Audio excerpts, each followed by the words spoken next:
Welcome to KP కలం ప్రస్థానం news. ఏపీలో కూటమి పాలనలో శాంతి భద్రతలను పూర్తిగా దిగజారాయని జగన్ ఆరోపించారు. వంశీ అరెస్ట్ రాష్ట్రంలో పరిస్థితులకు అద్దం పడుతుంది. వంశీ ఎలాంటి తప్పు చేయలేదని గన్నవరం టీడీపీ ఆఫీసులో పనిచేస్తున్న సత్యవర్ధన్ చెప్పారు. జరిగిన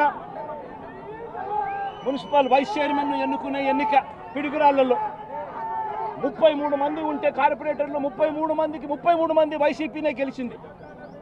మరి తెలుగుదేశం పార్టీ కార్పొరేటర్ కనీసం ఒక్కడు కూడా లేకపోతే తెలుగుదేశం పార్టీ ఏకంగా పిడుగురాళ్ల వైస్ ప్రెసిడెన్సీ సీటు ఒక్క సభ్యుడు కూడా లేని ఆ సీటును వీళ్ళు సిగ్గు లేకుండా మేమే గెలుచుకున్నాము అని చెప్పుకుంటా ఉన్నారు అని అంటే నిజంగా పోలీసులు అనేవాళ్ళు చంద్రబాబు నాయుడు గారి హయాంలో ఏ స్థాయికి దిగజారిపోయి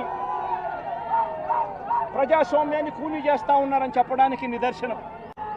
తిరుపతిలో 49 సీట్లకు 48 సీట్లు వైసీపీ గెలిచింది. తెలుగుదేశం పార్టీ గెలిచింది కేవలం ఒకే ఒక్క స్థానం. అటువంటి చోట డిప్యూటీ మేయర్ పోస్టు పోలీసుల ఆధ్వర్యంలో తెలుగుదేశం పార్టీ వాళ్ళు కార్పొరేటర్లను కిడ్నాప్ చేసుకొని బస్సులో నుంచి కిడ్నాప్ చేసుకొని పోయి డిప్యూటీ మేయర్లను మేమే గెలుచుకున్నామని చెప్పి వాళ్ళు ప్రకటించుకుంటా ఉంటే పోలీసులు ఏ స్థాయికి దిగజారిపోయినారు తెలుగుదేశం హయాంలో అని చెప్పడానికి ఇంకో నిదర్శనం.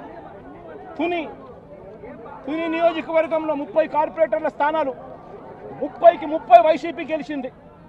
తెలుగుదేశం పార్టీకి కనీసం ఒక్కడంటే ఒక్క అభ్యర్థి కూడా లేడు. మళ్ళీ అలాంటి చోట ఎన్నికలు జరిగితే అలాంటి చోట వైస్ ప్రెసిడెన్సీని వయసుని ఎన్నుకునే ఎన్నిక వైస్ చైర్మన్ ఎన్నుకునే ఎన్నిక జరిగితే వైసీపీకి ఎలాగో వైసీపీ వాళ్ళను దౌర్జన్యం చేసి తీసుకునే పరిస్థితి లేకపోయేసరికి తెలుగుదేశం పార్టీ వాళ్ళు ఎన్నికనే పోస్ట్ పోన్ చేశారు. అంటే వీళ్ళకి అనుకూలమైన వాతావరణం వచ్చేదాకా ఎన్నికలు జరపరు. కోర్టు పర్యవేక్షణలో ఉన్న కేసులకు సంబంధించిన పరిస్థితులు ఇవి. పాలకొండలో కూడా అంతే. వైసీపీకి అందులో 17 ఉంటే తెలుగుదేశం పార్టీకి కేవలం 3. మళ్ళీ అక్కడ వైస్ ప్రెసిడెన్సీ అన్నది వైసీపీకి రావాలన్నా తెలుగుదేశం పార్టీకి రావాలన్నా కానీ వీళ్ళకి అనుకూలత వచ్చేదాకా పోస్ట్పోన్మెంట్లు. ఇలా ప్రతి సందర్భంలోనూ కూడా డెమోక్రసీని కూనీ చేస్తూ ఉన్నారు. పోలీసులను వీళ్ళు ఇష్టానుసారంగా వాడుకుంటా ఉన్నారు.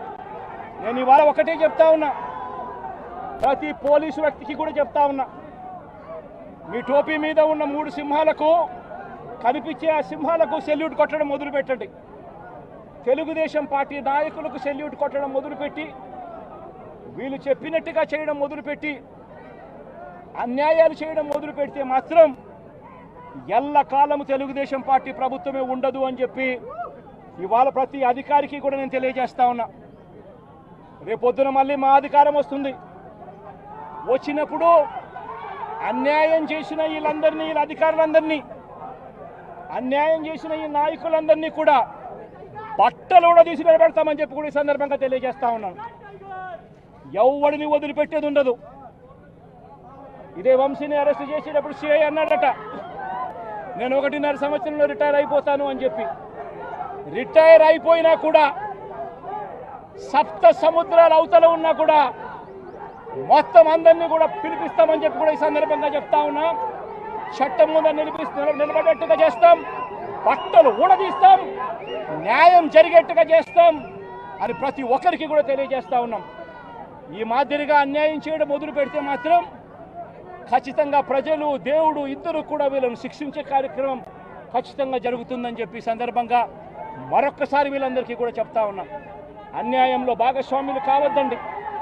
మీ టోపీ మీద ఉన్న సింహాలను గౌరవించండి, వాటికి సెల్యూట్ కొట్టండి, మీ వ్యక్తిత్వాన్ని కాపాడుకోండి అని చెప్పి ఈ ప్రతి అధికారికి కూడా ఈ సందర్భంగా తెలియజేస్తా ఉన్నాం. సెలెక్టివ్గా కొంతమంది లీడర్స్ని టార్గెట్ చేసి అరెస్ట్ చేస్తూ ఉన్నారు. దాన్ని ఎట్లా చూస్తారు? మన పేరుని కానీ ఇవాళ ఉంచి ఇటీవల కొంతమంది అరెస్ట్ నంది సురేష్ ఇట్లా దాన్ని ఎలా చూడాలి? ప్రజాస్వామ్యం కూలిపోతా ఉంది అని చెప్పడానికి ఇవన్నీ నిదర్శనాలు. ప్రతి కేసు ఇల్లీగల్ కేసే. ప్రతి కేసులోనూ కూడా వీళ్ళే బెదిరిస్తూ ఉన్నారు, అవతలోడు బెదిరిస్తూ ఉన్నాడు అని చెప్పి వీళ్ళే కేసులు పెడతా ఉన్నారు. అసలు బెదిరించేది ఎవరిని బెదిరిస్తూ ఉన్నారు? ప్రతి విషయంలోనూ వీళ్ళే. పారిశ్రామికవేత్తలను వదలడం లేదు, రాజకీయ నాయకులను వదిలిపెట్టడం లేదు. ప్రతి ఒక్కరిని కూడా వీళ్ళే బెదిరిస్తూ ఉన్నారు, అవతలోడు బెదిరించినాడు అని చెప్పి మళ్ళీ ఎదురు కేసులు పెడతా ఉన్నారు. ఇవన్నీ ఊరికే పోవు, ఇవన్నీ కూడా మళ్ళీ వీళ్ళకు చుట్టుకుంటాయి. చుట్టుకున్నప్పుడు వీళ్ళ పరిస్థితి అతి దారుణంగా తయారవుతుందని మాత్రం ఖచ్చితంగా చెప్తా ఉన్నాను. అధికారులు కూడా ప్రైవేట్ కేసులు, అధికారులు కూడా ప్రైవేట్ కేసులను పై చేస్తున్నారు.